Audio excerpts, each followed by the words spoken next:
What's up guys, Tomasi here, and today I have a brand new video. I wanted to talk about strategies to run on the map Foundation. Now Foundation is basically the map that was originally designed for the new esports game mode called Escalation for Gears of War 4.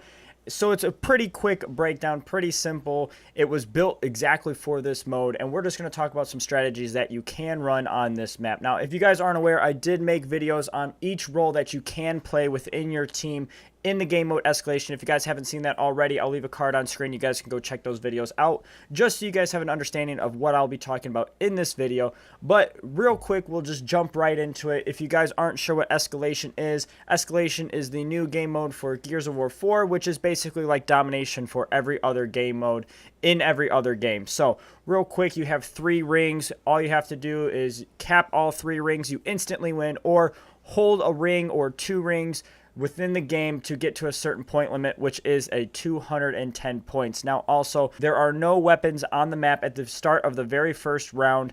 Each team that loses each round will be able to place a weapon on the map, a power weapon, a support weapon, or they can potentially place one block throughout the game to block a certain area of the map so that we can't get any weapons there until we get to halftime. Now, halftime is at round 7, where all of the rings flip spots, and then the game basically restarts in a sense. So that's the quick basics of it. Obviously, each round that you go moving forward, the respawn timers go up until the halftime, where everything gets reset, starting at 10 seconds, 12 seconds, 14, and so on and so forth. Okay, so moving on, there is pretty much the basics of how you are going to play Escalation, or the game mode rules itself.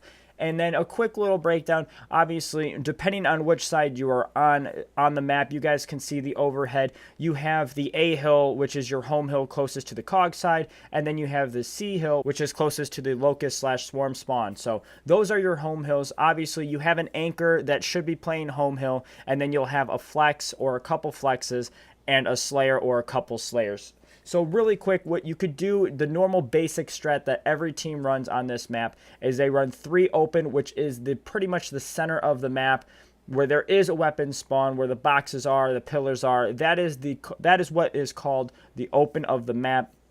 So usually what teams do is they will push 3 in open, and then they will push 2 down pistons. Now really quick, the anchor, obviously, the role of the anchor is to secure the home hill. So why would you be pushing 3 if they are supposed to secure the home hill? Well, what the anchor is supposed to do is come up to the sidewall closest to the home hill, right off the rip, right off a spawn, and just team support fire down the center of open to help their teammates try to get into this gap and try to get the cross on pistons. So the role of the anchor is pretty much just to support their teammates to get down there in that crossfire, and then pull back and actually capture the ring and do the exact same thing. Now they'll be able to support the rest of the teammates throughout the game over in their home hill, either crossing from bridge over by statue and that sort of area, because if you remember, there will be another person most likely playing anchor on their team, so you can either take your 1v and just keep eyes on their home anchor and then just move on from there with the support.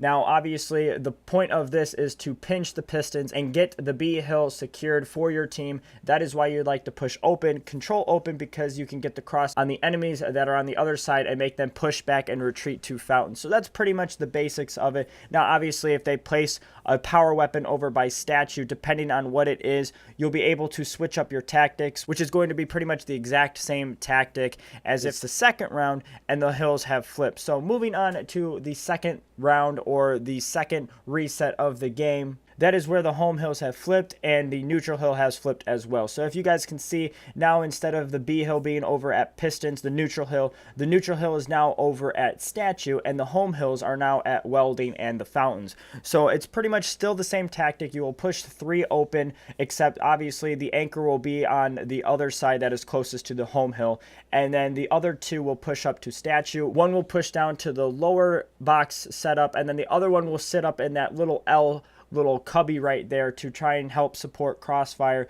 to get control of the E hill. Now obviously, if you win the battle or you get through open and you can come up from underneath the statue, then you can push to their side the enemy side of the field and actually get shots on them. So, and it's the same concept. If they place a power weapon over in pistons, you'll switch out whether it's a boom shot or the drop shot, something that actually holds a lot of weight to you need to fight for. Like I said before, the respawn timers are going to go up, so kills are really, really essential in the later rounds because sometimes you don't even need to cap your home hill. If you can slay all 5 players and they're down for 20 seconds, you can easily get the triple cap right away and get the win. So pretty much it's a quick basics video of a strategy that you guys can run on Foundation with your team, just something to practice. Pretty simple, like I had said, nothing really to it. It's pretty much the exact same regardless of how you want to play it, wherever they place power weapons and so on and so forth. So there you guys go. If you guys enjoyed this video, please make sure to give this a thumbs up. Also make sure to leave me a comment down below.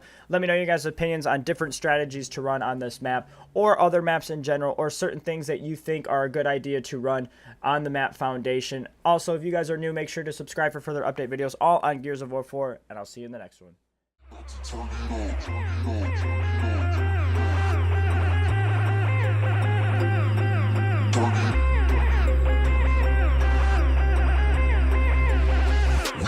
Turn it